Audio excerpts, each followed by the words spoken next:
దావీదు గారు వరుసలు రై తీసుకుని కొట్టడం, గొలియాతు పడిపోవడం, అతను తల నరికి అతని కత్తితోనే తీసుకుని వెళ్ళిపోవడం జరిగింది. ఇదంతా ఎలా జరిగింది? ఒక బలమైన యుద్ధమే జరిగింది. తర్వాత వీళ్ళు ఫిలిస్తీన్లని దోచుకున్నారు, సరే మంచిది. కానీ అసలు ఇదంతా ఎలా జరిగింది? చాలా కాలం అర్థం కాలేదు. అది ఒక చిన్న పిల్లోడు వెళ్ళి గొలియాతు తలకి తీసుకొచ్చాడా, బలవంతుడైన వాడిని తలకి తీసుకొచ్చేసాడా, అరే ఎలా అయింది ఇదంతా అని చాలా కాలం వాళ్ళకి అర్థం కాలేదు. సో ఇందులో ఉన్న ఒక మర్మం ఏంటిదంటే, బలంగా మనసును కట్టుకున్నాడు, హృదయం నిండా ఆయన వాక్యంతో నింపుకున్నాడేమో, ఇంత ధైర్యంతో నింపబడ్డాడు.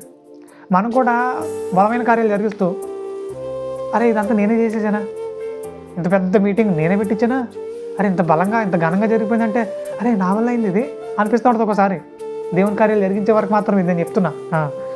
జరిగించినోడికి ఇంకేం లేదు, కానీ జరిగించాలి, ఏదేమైనా నా దేవుని పని జరిగించాలి, దేవుని పని చేయాలి అనుకున్న వాళ్ళందరికీ కూడా అరే ఇంత అద్భుతంగా జరిగిందా అని ఆశ్చర్యం వేసే విధంగా ఆయన కార్యాలు ఉంటాయి. అంటే ఒక అడుగు మనం వేస్తే చాలు, మిగతా అడుగులన్నీ ఆయన ఎంచుకుంటాడు. కానీ అలా అడుగు వేయడానికి కూడా చాలామంది ఈరోజు సిద్ధంగా లేరంటే చాలా బాధాకరం, చాలా ఆవేదనకరం. కాబట్టి ప్రియమైన ద్వారా ఆ రోజు దావీదు గారు మొట్టమొదటి అడిగేశాడు, హృదయం నిండా వాక్యం నింపుకుని ధైర్యంతో ముందుకెళ్ళిపోయాడు. ఈరోజు మనం కూడా మరింత బలంగా నమ్ముకోవాలి దేవుణ్ణి, మరింత బలంగా ఆయన కోసం అడుగులు వేయాలి. అలా